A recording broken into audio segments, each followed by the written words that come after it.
You've brought Raven Rock back from the brink, traveler. I don't know how to thank you.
Excuse me. I presume the same thing you're doing, leaving an offering for the departed. Forgive my surprise. It's just that I wouldn't expect that sort of behavior from someone who isn't Dunmer. Since there aren't any Ulans left on this island, I've taken it upon myself to leave the traditional offering in their stead.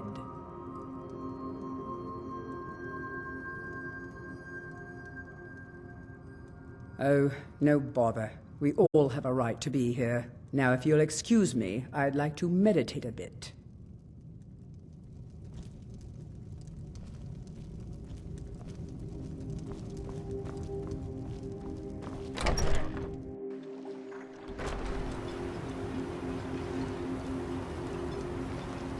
Milor over at the EM farm. Should we still make some potions? I hope Gelders proved useful. Have you made... Telesu. Are you sure? So Gelders' plan worked, eh? Every time we tried it, no one would ever show up. If Telesu's involved in any sort of plot to harm Councillor Morvain, I'm going to need hard evidence to prove it. I'm not kicking down anyone's door until I have solid evidence in hand. If you're wrong about Telesu, things would quickly go downhill around here, and the real culprits might slip away. I can't afford for that to happen. If you have evidence that it places your life in peril, I would expect you to do whatever you must to keep yourself alive. Here, this key should open the front door of the manor in case they've locked it. Good luck. Be careful. If the Severans have betrayed us, they'll be well armed.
Hey, what are you trying to pull?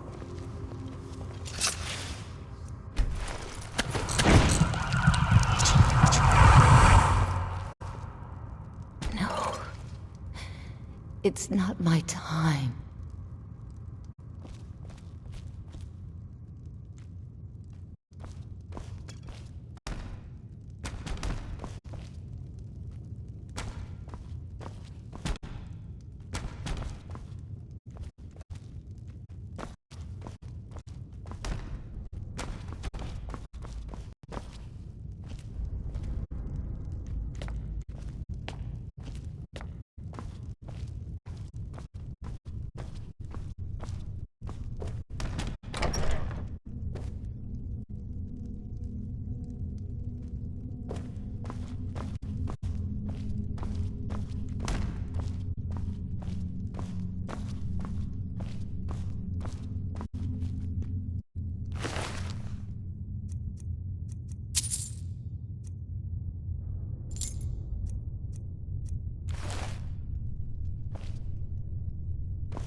I don't mind. Can I help you?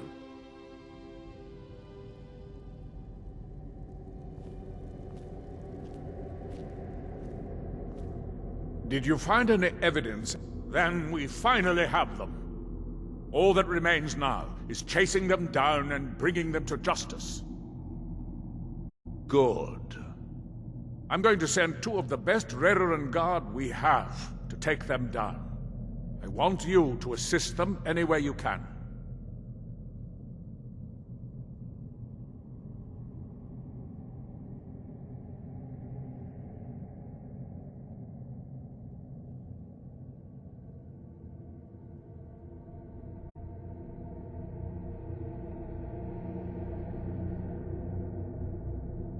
See that you do. We can't afford to let these traitors slip away. Ashfallow Citadel's been abandoned for a long time. Squatting isn't tolerated in the abandoned buildings. If you need a place to stay, head to the Corner Club. Damn Ash.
Is someone there?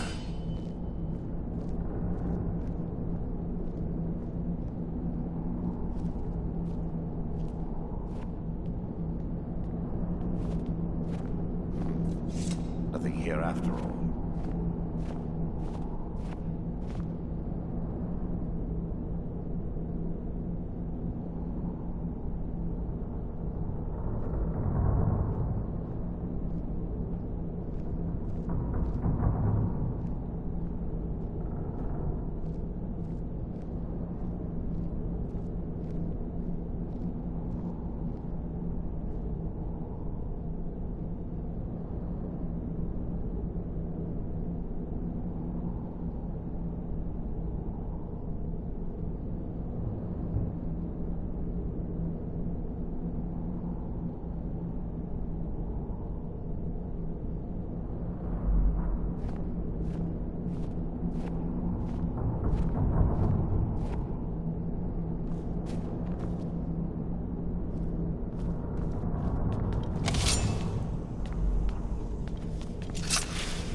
I knew it!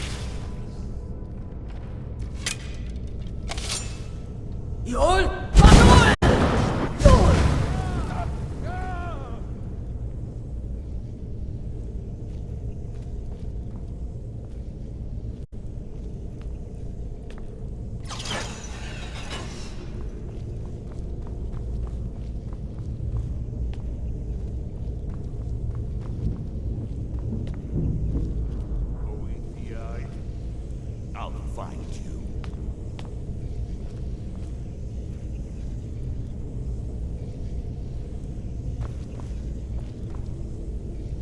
I know you can hear me. There you are!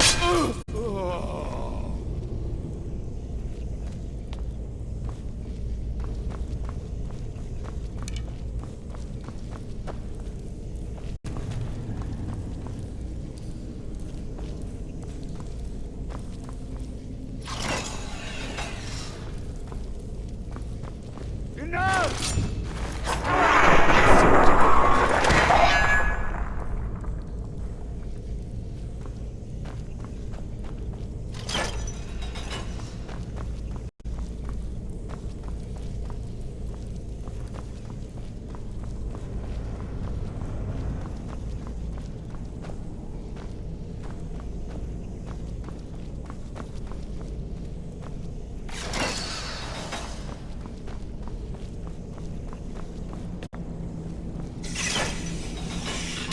What was that? Is someone there?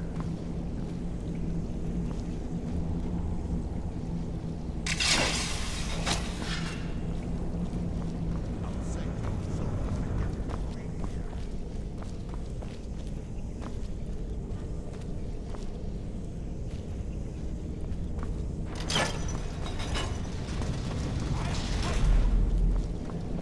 I knew I You're going to pay.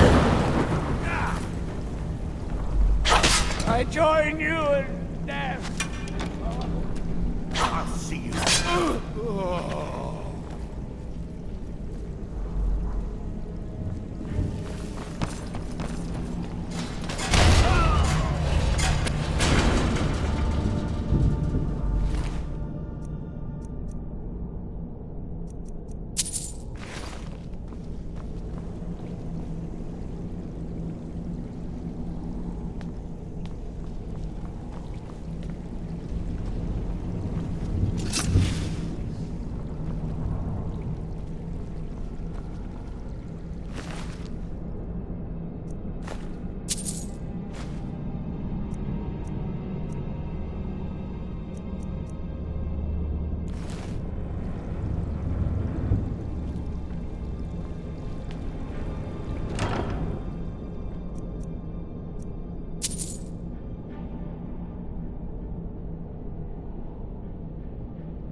If you intend to wander... Can I help you? You've brought Raven Rock back from the brink, traveler. I don't know how to thank you. Well, what happened? Were you able to track down Vendel? Out with it! Then... it's finally May I have a word over. with you, Counselor? What of the Redoran Guard course. I sent to assist you? What troubles you? I was concerned about Damn our it. food stores. I was hoping to Jalen can protect only our carry people so by much sending on them, each journey. not end up I'm with afraid we might run casualties. out. To think that I'll speak Vendel with would Garen stoop and see so if he can low as to increase hire the those production fetchers. season. I'm glad you killed him. Sorry, Sinderi.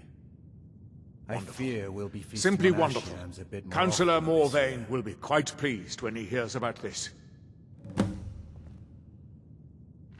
Follow me, and I'll take you to the Councillor so you can speak to him yourself. Excuse me, Councillor Morvain. I have some wonderful news. Adril, I haven't seen a smile on your face like that in a long time. This visitor has single-handedly dealt with a threat that could have ended your life. Vendel, Telesu, and Miri Severin weren't who they appeared to be. I'm afraid they were here to avenge Villa Ulan's death. Vendel? But he's done so much for Raven Rock. How could this be possible? They did it to gain our confidence, Councillor. They had us all fooled. I should have been more vigilant. I'm sorry. Don't say that. It's not your fault, old friend. And you, step forward.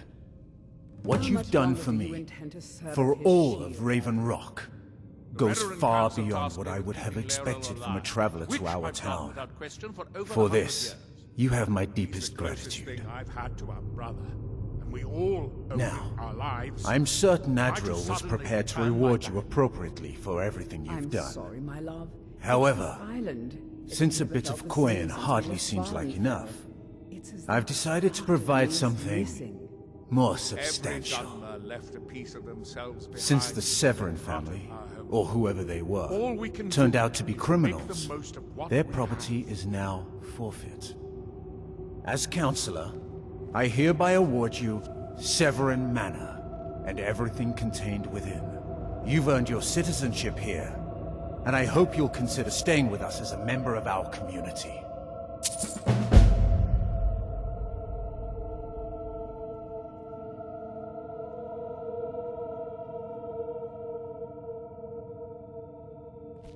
You've brought Raven Rock back from the... If it wasn't for the bulwark, we'd be digging our houses out from beneath the ash by now.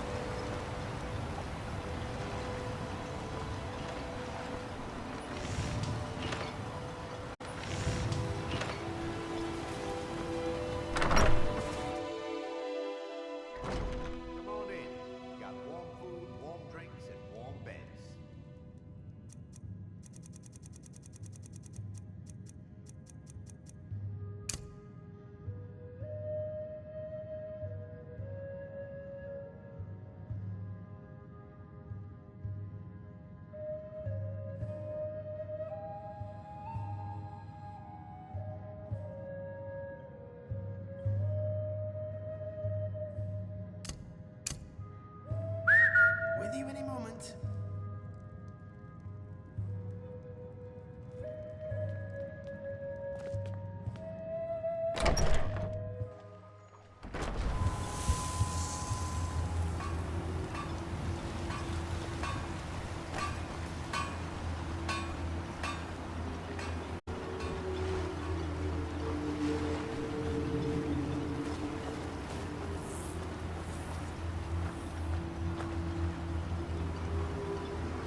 this way you plan your adventures?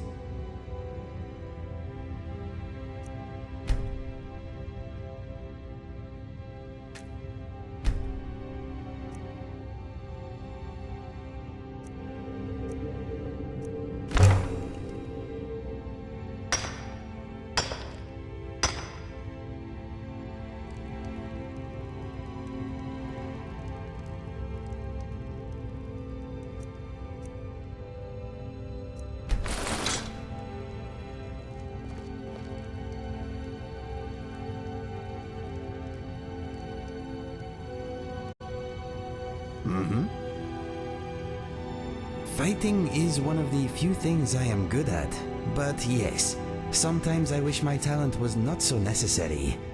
I do enjoy the feeling of serene focus that descends during battle though. For a while, all other thoughts are absent and I just am. Unless I am being attacked by a horrid monstrosity, that is. I wish it were not so, but I cannot remain composed around certain enemies. Battle is less enjoyable when my mind is fighting fear.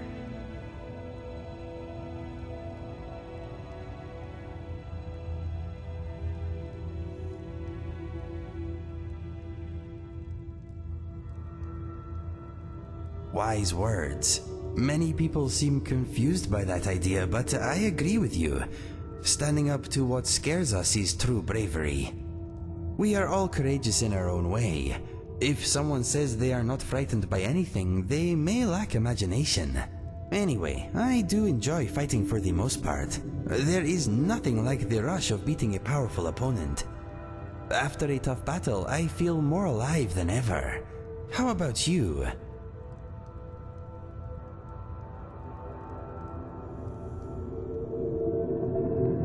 You and me both. With the way the world is, it is a good thing too. Combat may be brutal and dangerous, but it is also exhilarating. I believe we are better at the things we enjoy. Perhaps that is why you are such a talented warrior. We have many more battles to win, my friend. That is true whether we like it or not. I may not enjoy every fight, but if our time together has taught me anything, it is that every fight by your side is worth it. That is quite a lengthy tale. Are you sure you want to hear it? It happened not long after I got my scars. I stopped off in Windhelm on my way to Riften. I arrived weary, bloody, and fragrant. All I wanted was a hot meal and a room for the night, but it was not to be. As soon as I entered the city, I felt the weight of distrustful eyes upon me. I was too tired to care. I made my way to Candlehearth Hall and tried to purchase a room. I was told in no uncertain terms that I was not welcome and that I should seek shelter elsewhere. While I was explaining that I had gold and would cause no trouble, I noticed 3 brawny men watching me with interest. I turned from the innkeep and faced the men. "You fellows see something strange?" I asked. "No, friend," replied the nearest. "We see a man who needs a bed and a bath, but we fear you won't find them here. If you have coin, maybe we can help you."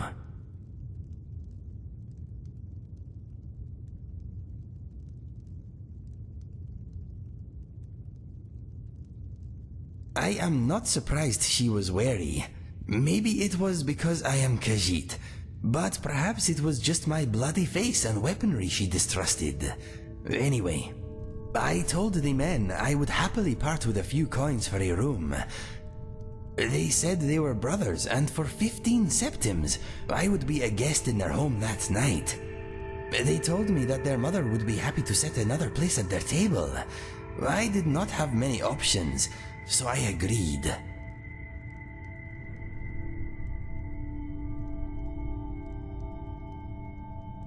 The men took me to a deserted alleyway and motioned for me to stop. The youngest brother turned to me and said, "Before we continue, we must have your word that you will keep what we are about to show you to yourself." "No problem," I replied. He nodded, then felt along the stone wall, paused, then knocked 4 times.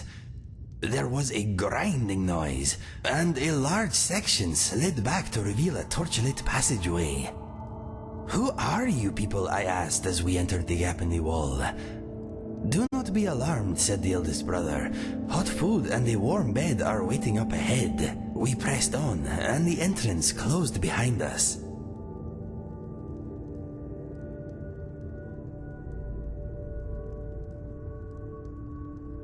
It was relatively warm. Water dripped from the stony ceiling, and I could smell magic in the air. We soon came to a heavy wooden door. The youngest brother stepped forward and again knocked 4 times. I heard a key turn on the other side. A grunt, the door opened, and I was face to face with the oldest woman I have ever seen. "We have a guest, dear mother," said the eldest brother.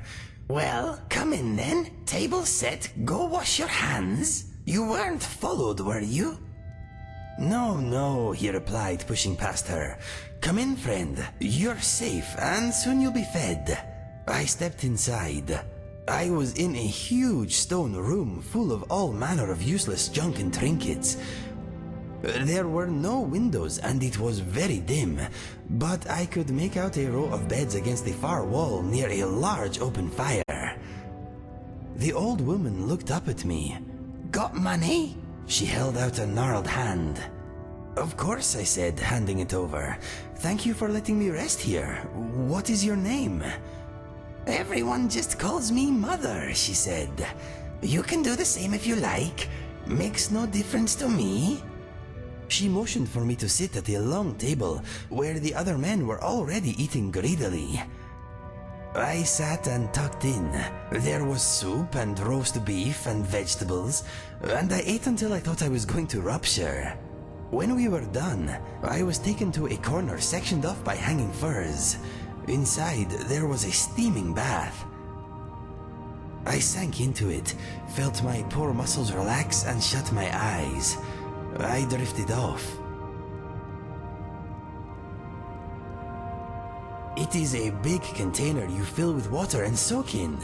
In certain less smelly parts of Tamriel, they are very popular. I had some very strange dreams. I saw the brothers caper and dance and fly about the room. I saw Fergus in a pool of blood staring up at me, mouthing the words, "Run, Inigo, run!" I saw a vast glass cage with a rough and scored ceiling. I saw many things I have now forgotten. When I awoke, the room was spinning and bleary. I heard the deep, muffled voices. Then I saw what was next to me, and my heart froze.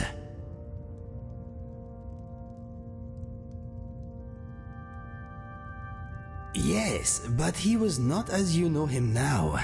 At least, he did not appear that way to me.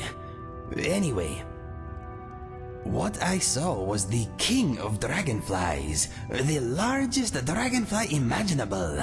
He was in a massive jar to my left, and he was spinning about in a frenzy. That is when I realized I was in a jar of my own. I tried to call out for help, but no words came. I looked down at my hands and saw that they were missing. I now seemed to have pincers. I leapt to my feet in horror and bounced off the inside of the jar. Suddenly, I realized I was flying.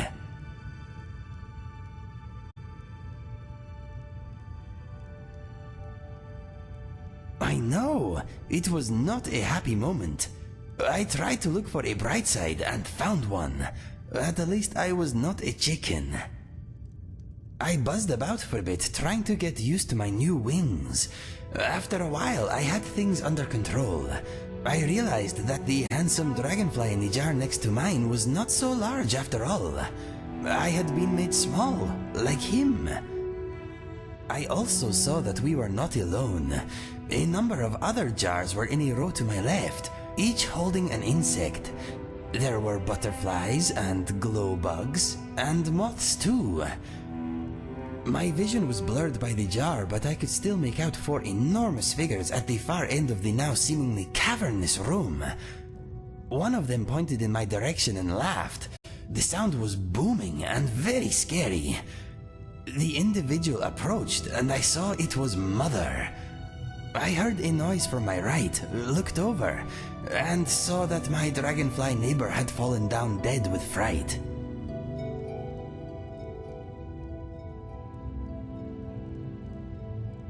I thought he was a dead dragonfly. I was quite flustered, as you can imagine. Mother came right up to my jar and tapped an enormous grubby finger against the glass. Her toothless grin filled my view. She then picked up the dragonfly's jar, shook it, scowled, and slammed it back down. She grabbed another jar, this time from my left, removed the lid and plucked out the moth inside. It feebly flapped between her fingers. She held it up to my jar, then forced the poor creature into her mouth. I heard the body crunch between her gums. That is when I heard a voice inside my head.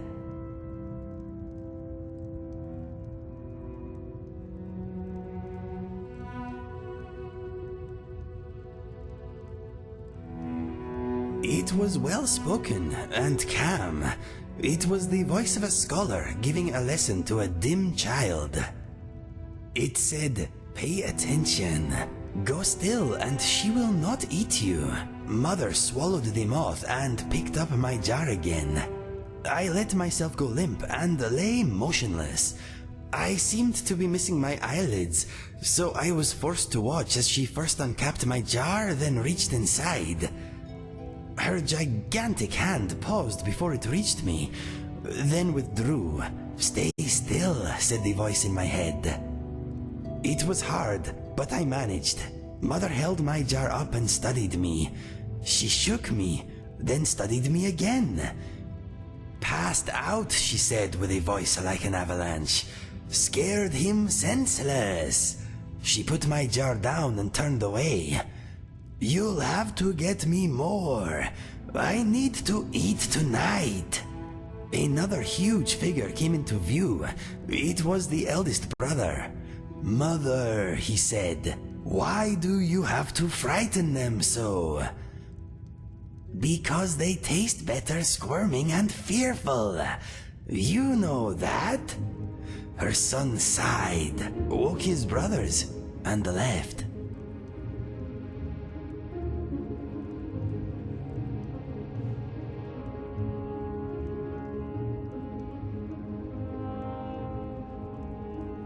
Mother turned and made for her bed. That is when I heard the dragonfly yell in my head. "Your jar! Hit the wall of your jar!" Mother had placed me on the shelf with the base of my jar hanging over the edge. I leapt towards the glass, flapping my wings as fast as I could. I bounced back, then hit it again and again. My jar toppled off the shelf and smashed on the stone floor. "Yes," cried the dragonfly. "Lay still. She's coming back." So there I lay, surrounded by shattered glass, as Mother approached us a second time. I thought she was going to step on me, but instead she cursed and knelt down. I heard her joints creak. "I'll have to get you a new jar, or I could just eat you now. Not tasty, but tempting." I wanted to flap my wings. I wanted to fly and hide, but I did not. She picked me up. Her grimy face filled my view. She smiled and licked her lips. She opened her mouth.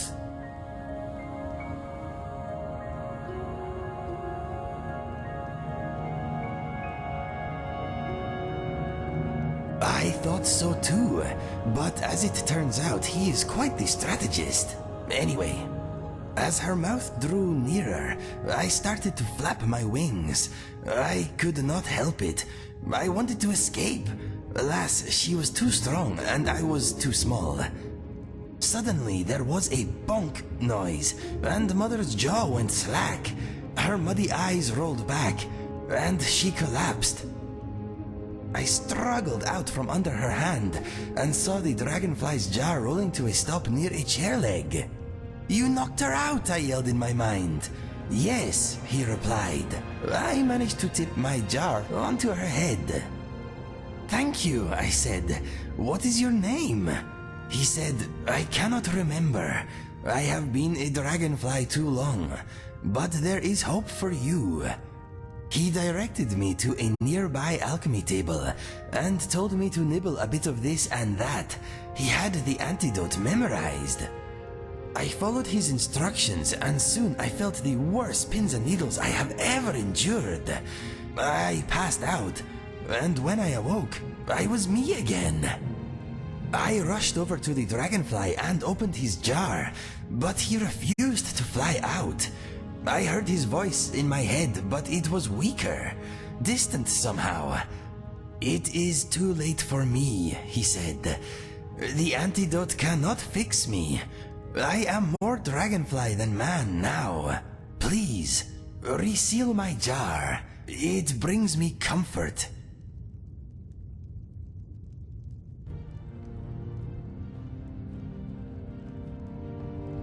His fall to the floor was interrupted by the witch's head.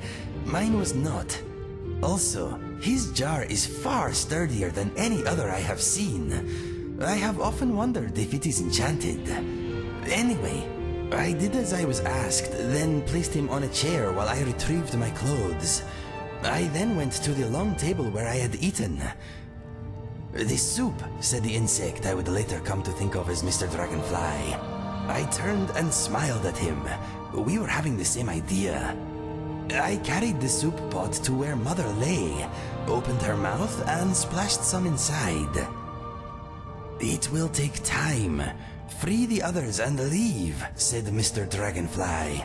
Why can I only hear you inside my head, I asked. He told me that the other insects had been there far longer than him, and they had forgotten how to communicate with words long ago. I listened closely to a nearby butterfly. I could hear a faint weeping inside my head, nothing more.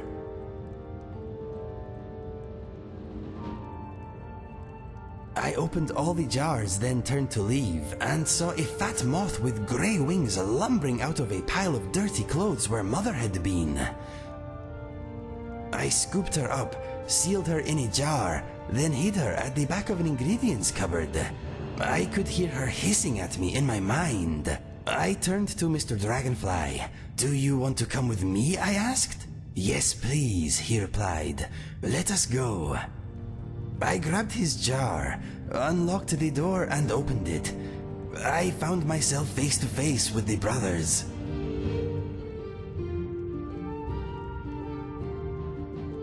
Yes, their mouths fell open, their eyebrows went up, and the youngest let out a little whimper. I drew my sword and ran at them. They were so surprised to see me, it took a moment for them to realize I was going for the exit, not them. They shrank back as I rushed past, and soon I had reached the hidden door that led out to the city. I pulled a rusty wall chain, and the opening appeared. But before I could get outside, the eldest brother jumped on my back and tore open my scars. I shook him off, making sure not to drop Mr. Dragonfly, then stumbled out into Windhelm. I lost my footing and went to the ground. Roll, cried Mr. Dragonfly inside my mind. I did, and a mace came down, smashing a flagstone next to my head. The brothers had followed me outside. They each had a weapon, and it was clear they wanted me dead.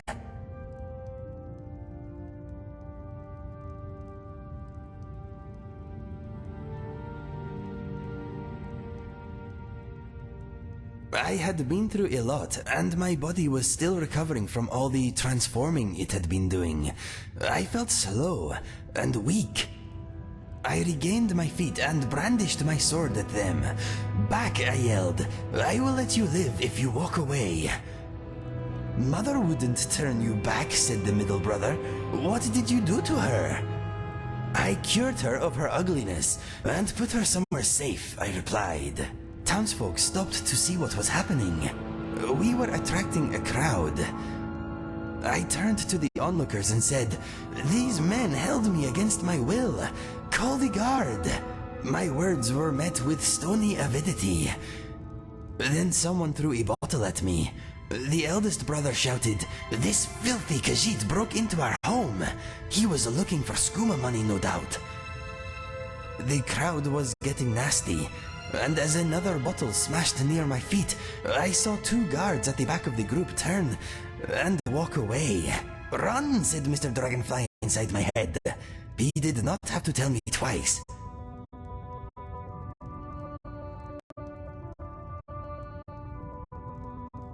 The youngest brother took a swipe at me with his sword.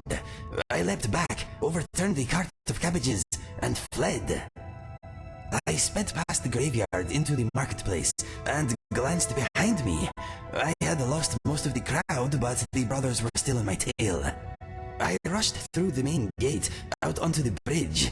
I was exhausted, but while my legs had been running, Mr. Dragonfly's mind had come up with a plan. As the brother stepped out of the gate, panting and furious, I walked out onto the ledge to the left before the first stone arch. I sheathed my sword and held out Mr. Dragonfly's jar. "Do you know who this is?" I shouted. "I don't care. All those bugs look the same to me," replied the middle brother. "Stay there, you coward. You're a dead man." I waited until all three brothers stood near me at the edge. "Do you love your mother?" I asked. "Yes," sniffed the youngest. "Tell us where she is and we'll kill you quickly," said the eldest. "Here," I replied. Then I threw Mr. Dragonfly off the bridge.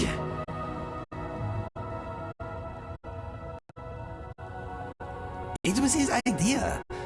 I did not enjoy doing such a thing, but the plan worked. The brothers all yelled, "No!" and threw themselves over the edge, trying in vain to catch the jar. If I had carried out the plan 30 feet along the wall, they may have survived, but the icy water they landed in was very shallow. There was quite a mess. For a second, I was worried about Mr. Dragonfly, but then I spotted his jar bobbing in the bloody water. I made my way down to the river and retrieved him. He thanked me, and I asked him again if he wouldn't rather be released. "No," he said. "I will stay in my jar and in your company if that is okay. I have already forgotten my past life, and even the meanings of these words I am saying are beginning to fade." I told him he could stay with me for as long as he wished, then asked what I should call him. "Mother scratched my initials on the lid of my jar," he said. "I no longer know what they mean." "They seem to say Mr. D," I replied. "Do you mind if I call you Mr. Dragonfly?" He said that was fine. He then said that I would no doubt lose the ability to hear him soon, but so far that has not been the case. Ever since my transformation, I have been able to randomly pick up his thoughts. I can also sometimes understand horses, fleas, and dogs too. Their thoughts are alien and often do not contain words as we know them, but I can usually decipher the overall gist. Mr. Dragonfly's fear about losing his words has also not come to pass. I think our little conversations are good for his mind. Anyway, that is how Mr. Dragonfly and I met. It was a long story. I hope I did not bore you.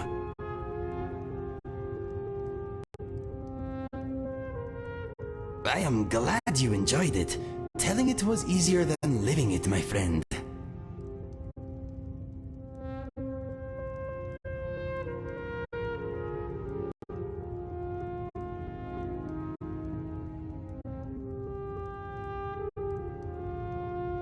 I am all ears. A necessary evil. I have quite a lot. I am... You want to talk? Sure. I'm pretty handy in a fight, even if I do say so myself.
them does he speak.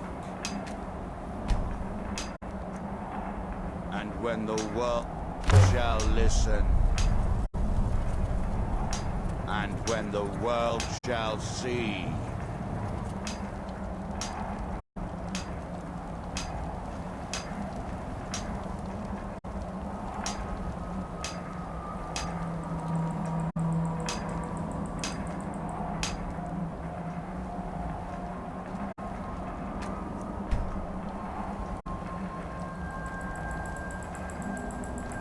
and when the world remembers.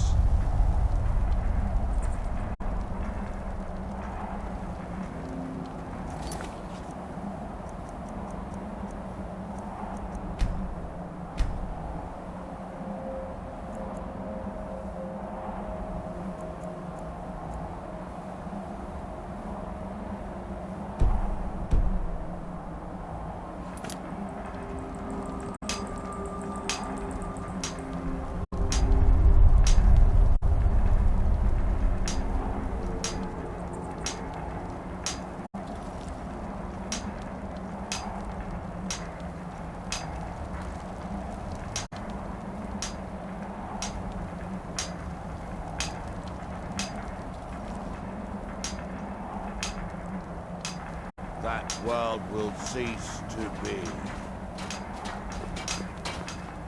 Here in his temple.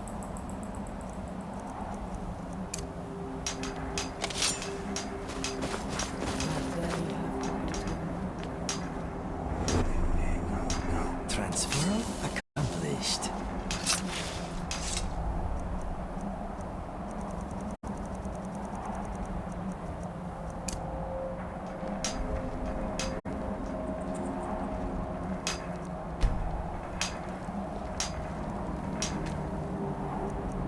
Here do we toil.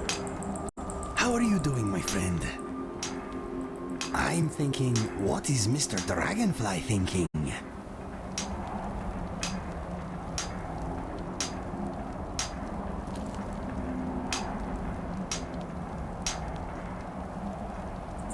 That we might remember.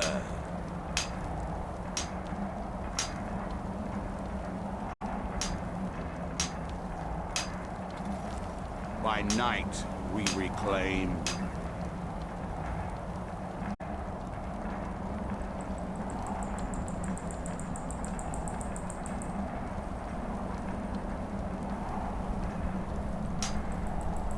What by day was stolen.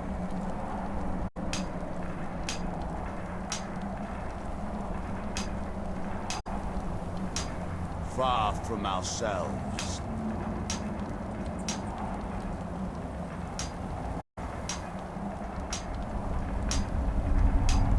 He grows ever near to us. Our eyes once were blinded. Now through him do we see.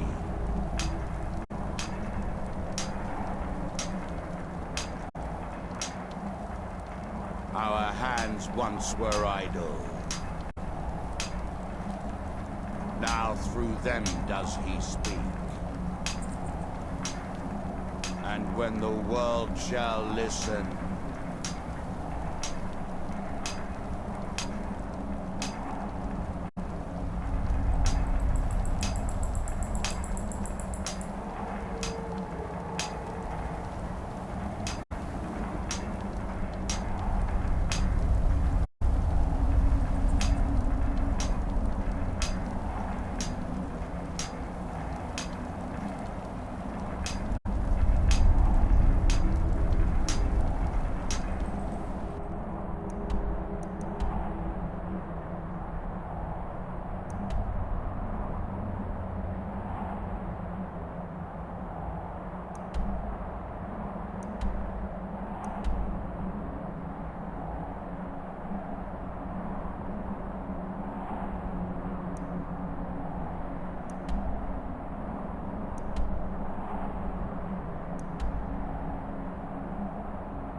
the world shall see.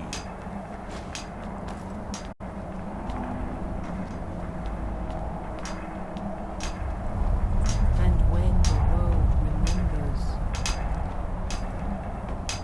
That world will cease to be.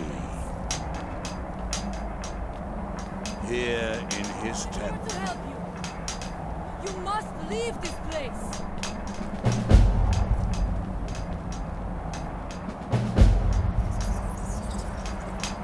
You there. What brings you to this place? Why are you here?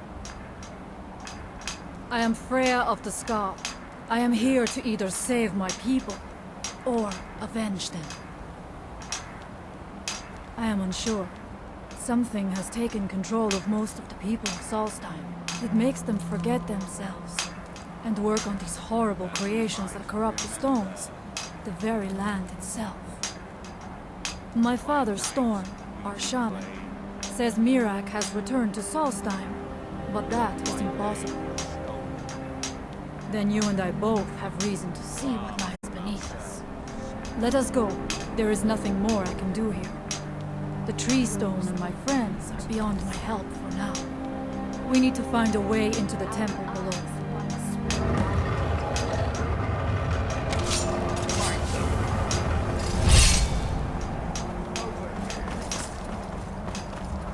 Who's there?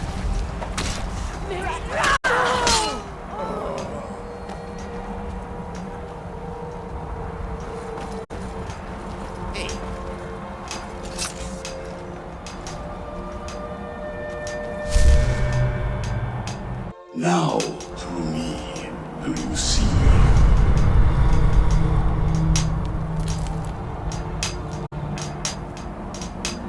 Now, through them, do I speak? Are you sure you're okay, my friend? Think twice if you can hear me. And when the world shall see, That world will cease to be. here in my temple, that you have forgotten. I don't know if this is the best time to be sitting around. Here you reclaim.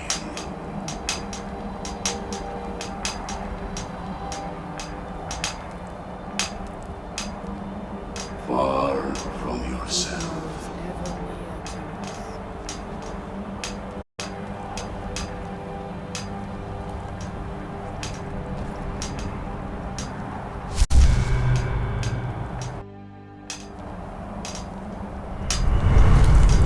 Taking a break.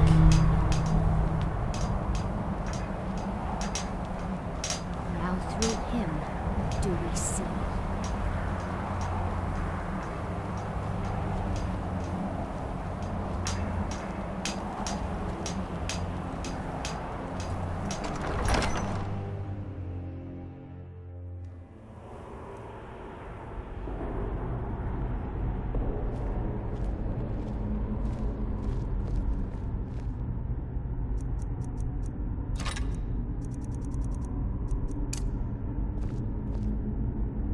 Are you ready to help me now?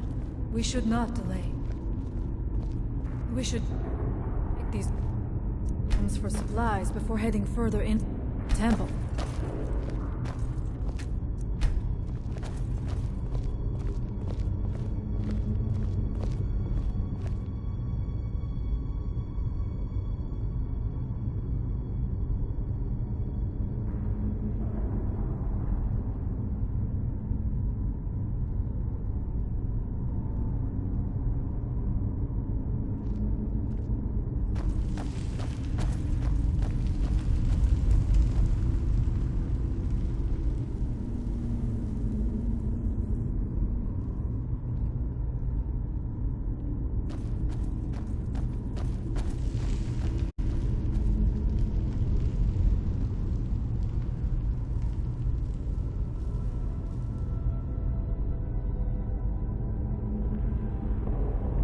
Take your time. I shall follow you when you are ready.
over here!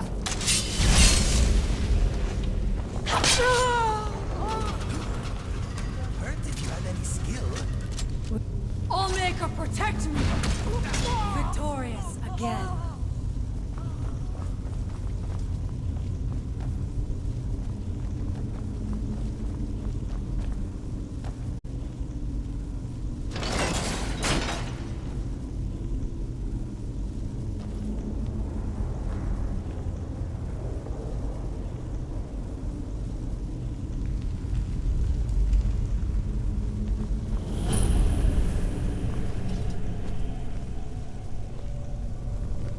I do not wish to imagine the kinds of things that happened in this chamber.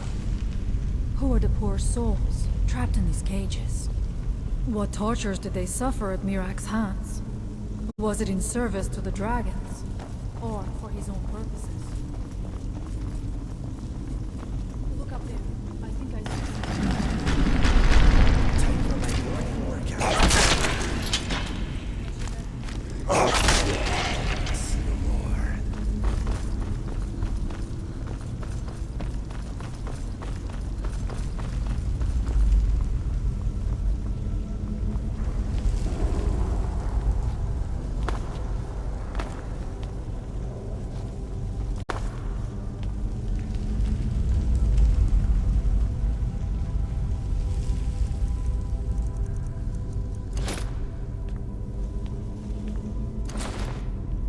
Impressive.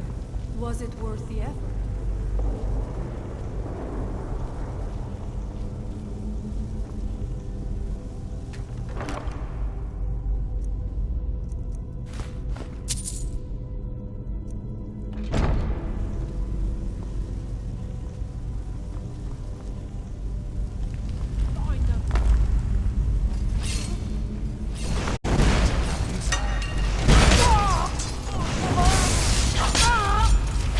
Thank you for your protection, Allmaker.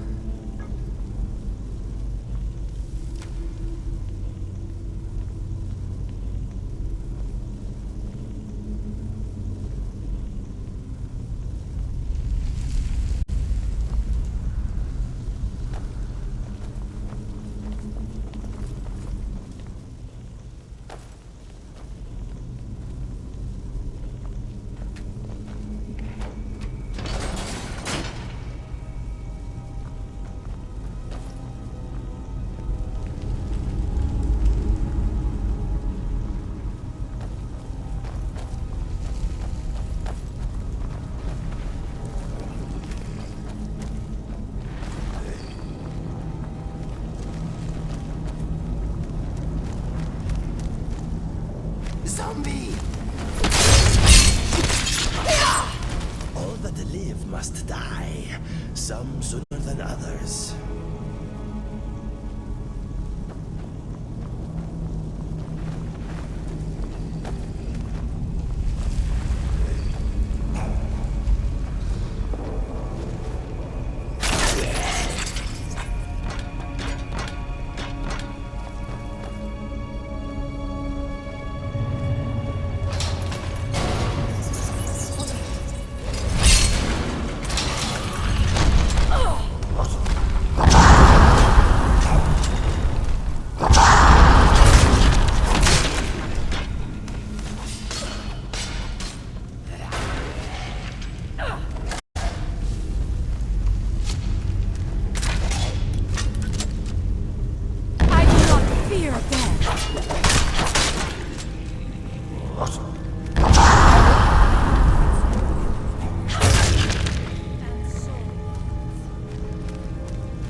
find them.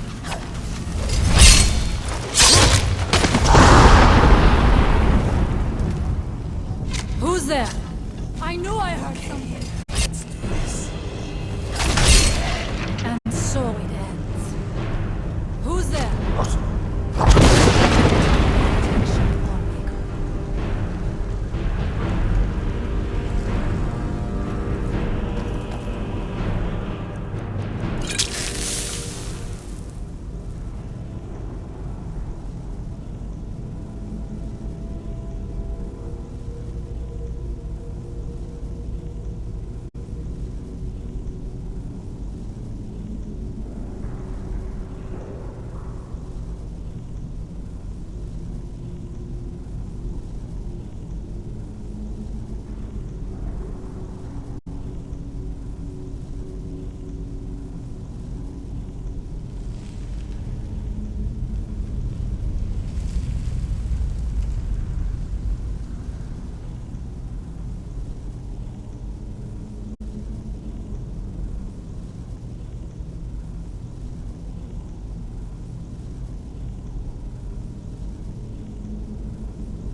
I do not know what it is Mirak learned that gave him reason to turn on his masters. But his path seems to have been a book. I wonder if we will find some answers to what happened so long ago.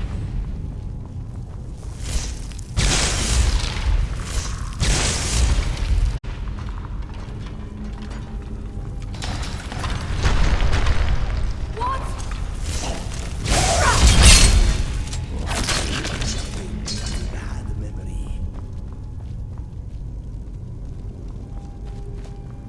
Interesting. This may be worth exploring.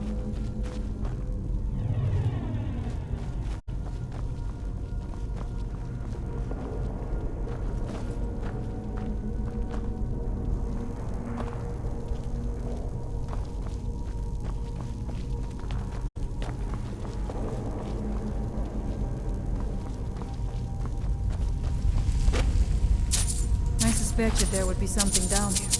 Do you know those cells already?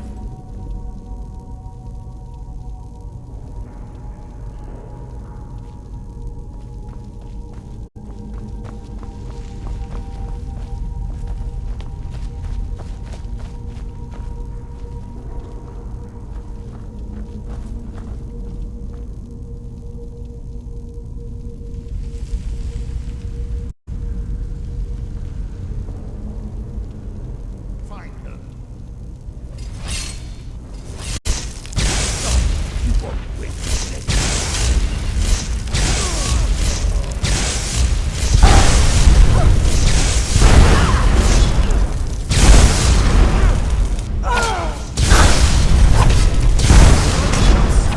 I am sorry, but you left me with no choice.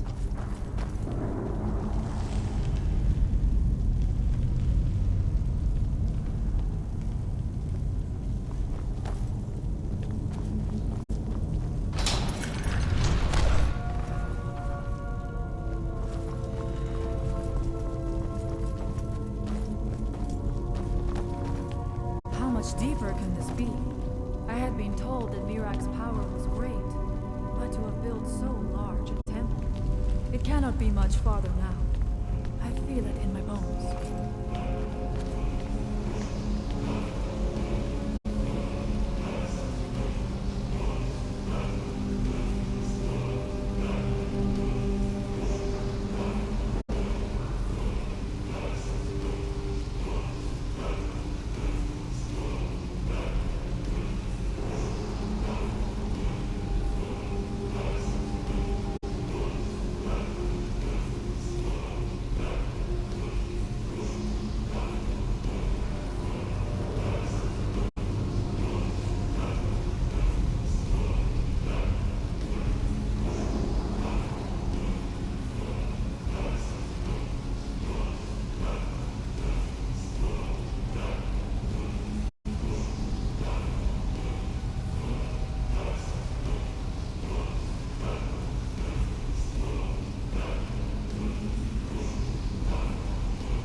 This is not very well.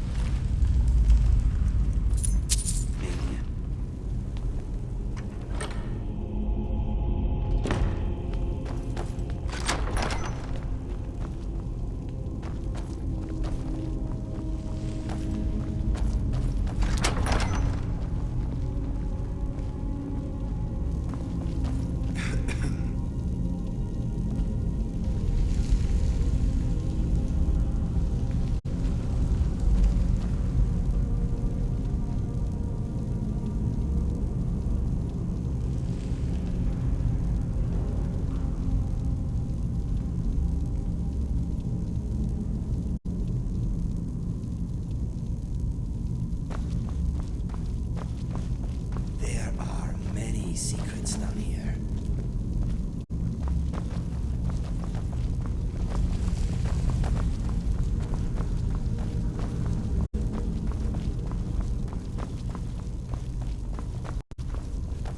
Dead end?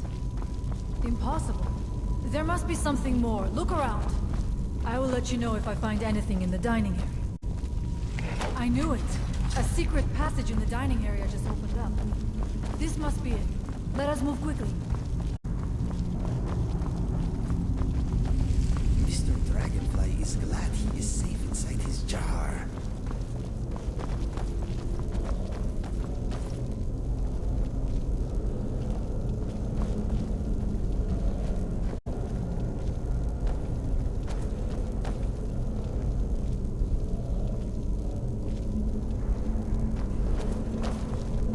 I wonder if there is something here that tells the story of Mirak.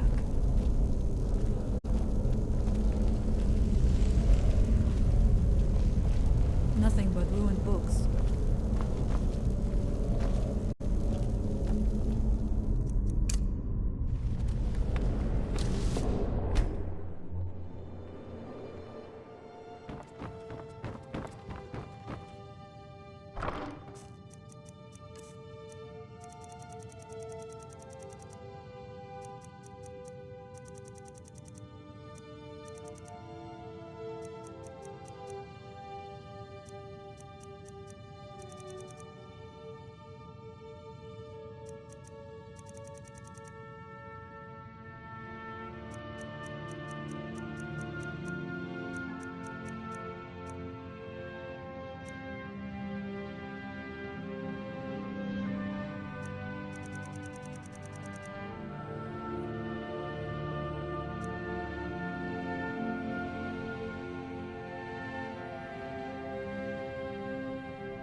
It may be what we seek.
The time comes soon when... What? Who are you to dare set foot here? You are Dragonborn. I can feel it. And yet... So you have slain Alduin. Well done. I could have slain him myself back when I walked the earth. But I chose a different path. You have no idea of the true power a Dragonborn can wield. This realm is beyond. You have no power here. And it is only a matter of time before Solstheim is also mine. I already control the minds of its people. Soon they will finish building my temple, and I can return home. Send her back where she came from. She can await my arrival with the rest of Tamriel.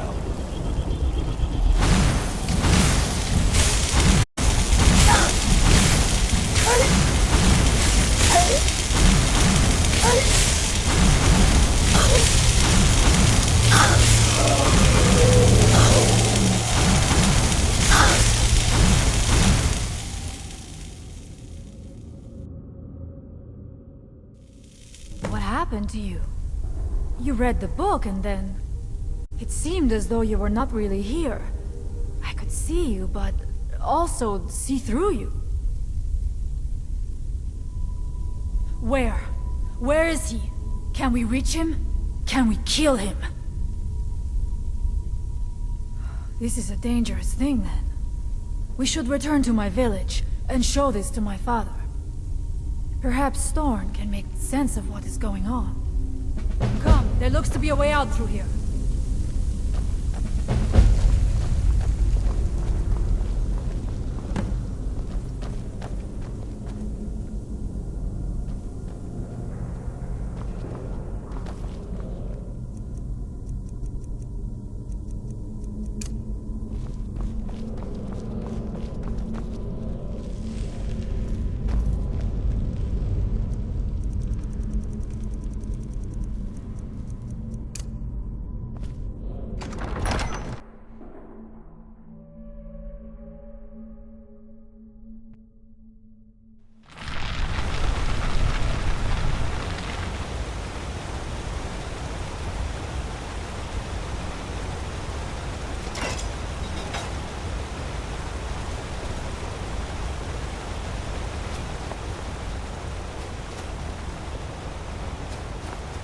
You see that green light?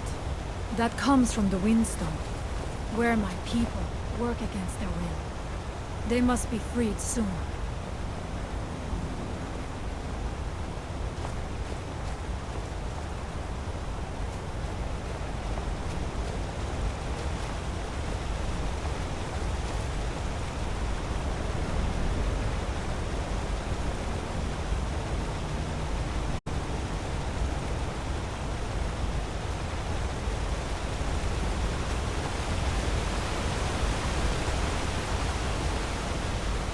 The village is just ahead. Storm has used his magic to raise a barrier around it, protecting the few of us left. But the barrier is still there, is a good sign.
Father, I have returned. There is yet hope. Freya, what news do you bring? Is there a way to free our people? No, but I have brought someone who has seen things. She has confirmed that Mira is the one behind the suffering of our people. I fear that it is so. But how is that possible? After all this time? I fear there is too much we do not yet know. Please, tell Storm what has happened.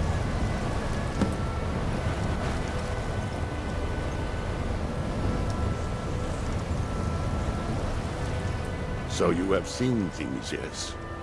My magic grows weak, and so does the barrier around our village. Time is short. Tell me what you know.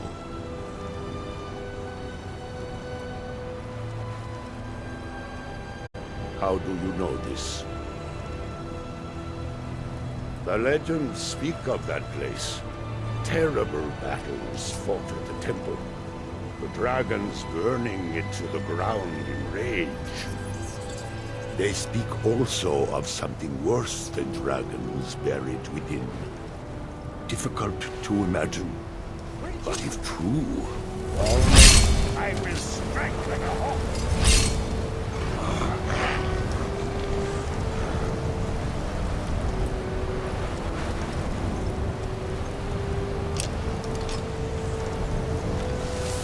Death is what you want.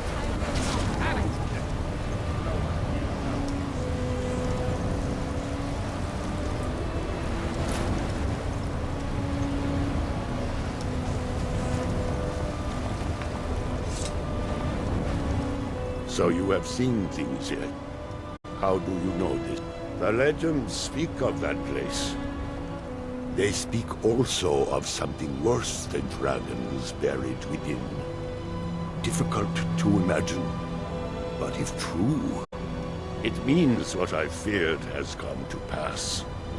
Mirak was never truly gone, and now has returned. If you could go to this place and see him, are you like Mirak? Are you Dragonborn? Then perhaps you are connected with him. The old tales say that he too was Dragonborn.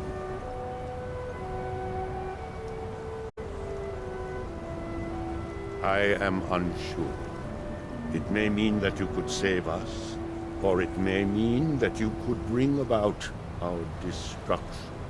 But our time here is running out. The few of us left free of control cannot protect ourselves for much longer. You must go to Saring's Watch. Learn there the word that Mirak learned long ago, and use that knowledge on the Windstone. You may be able to break the hold on our people there, and free them from control.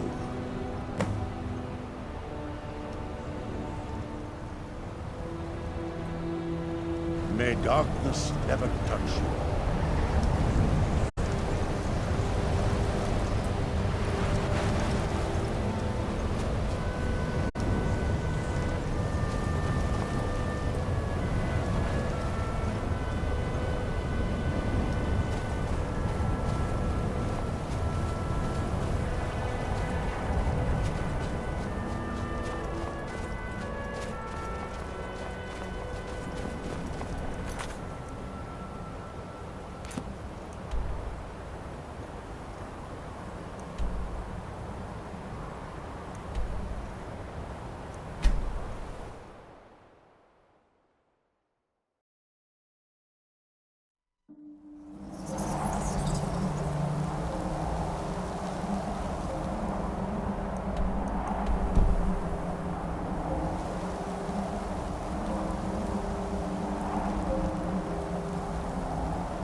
let me give you some...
The air is different. So it is. You have proven yourself an ally to the Skull, and so the Skull shall be allies to you. If you have released the Windstone and broken the hold on my people, perhaps you can do the same for the rest of Solstheim. I doubt it will fully stop whatever Miraak is doing, but it may slow his progress. I cannot help with that. None here can. You will need the knowledge Miraak himself learned. You will need to learn more about this Black Book. Miraak had this? This does not look like something of the Dragon Cult. It is a dark thing, unnatural. I would have nothing to do with it. But the Dark Elf wizard, Neloth. He came to us some time ago, asking about Black Books. I believe he knows a great deal about them. Perhaps too much. Seek him out to the south. Be cautious, Dragonborn. There is something else at work here.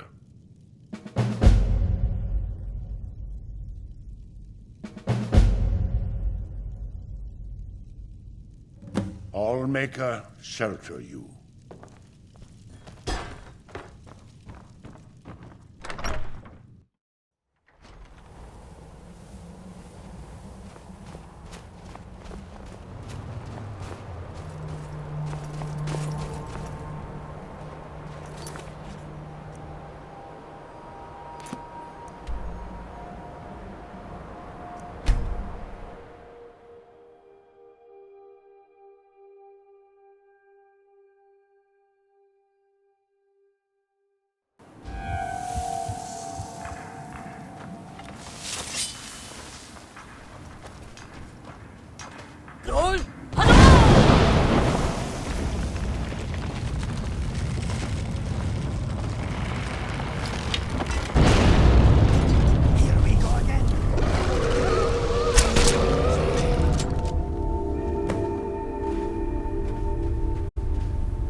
From that look on your face, I'm guessing you've never seen a Silt Strider before.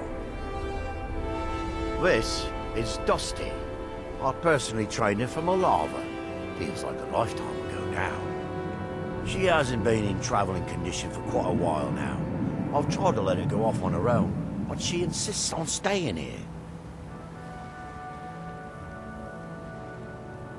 We get by trading odds and ends with the locals. I've decided to stay here and make sure she passes in peace. It's the least I can do for her. Every once in a while, a local makes it out here, although they usually just want to catch a glimpse of Dusty. Silt striders are pretty rare now. Safe travels.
When the world shall listen